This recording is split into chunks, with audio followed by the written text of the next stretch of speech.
Hi, this is Eric Martin with Board Game Geek. I'm here with Grzegorz from Lookout Games, and he has a prototype work that's still in progress right now for a Caverna two-player game. I don't know if you have a final name for it, or... Yeah, it's Caverna Cave versus Cave. Okay. So maybe you can just give an overview, and we don't have to worry about the details since I guess they're still being worked on. It's like, you know, there is the Agricola, all creatures big and small, and the big Agricola, and there is the small Le Havre inland port versus the big Le Havre. This is now a small Caverna for two players, and it's in the same theme, but it's not, of course, just a stripped down normal Caverna game. It has some differences. Okay.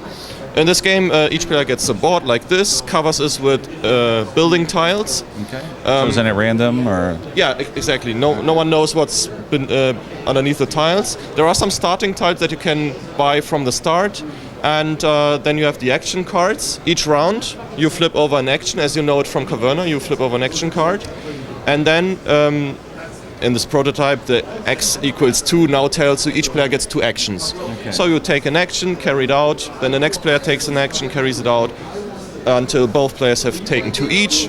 Then we move the stuff back, flip another one, starting player changes, and it's going on like this. Okay. And the actions are mostly get stuff, and resources are represented on this track. You maybe know it from Fields of Aale, who did it there already. Or excavates, so remove those tiles so we get free spaces to build buildings on. And when you remove them, you place them in the supply, and now both players can build them. Okay.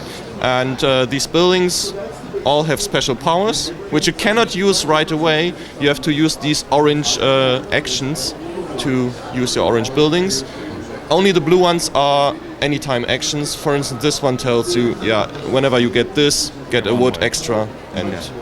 And that's the basic gist of the game. After 8 rounds, with increasing action numbers of actions per player, the player with the most points, as printed on the tiles, and goldest points wins. Okay. Fairly straightforward. Yes. In terms of how we do here. And now it's all just working out the details. Exactly. Okay. And the painting for Clemens. That's right. Clemens, he has a lot of work ahead. Oh, I know he does. Because there's a Agricola expansion, and of course he does mostly other things. Barron Park, he's already done.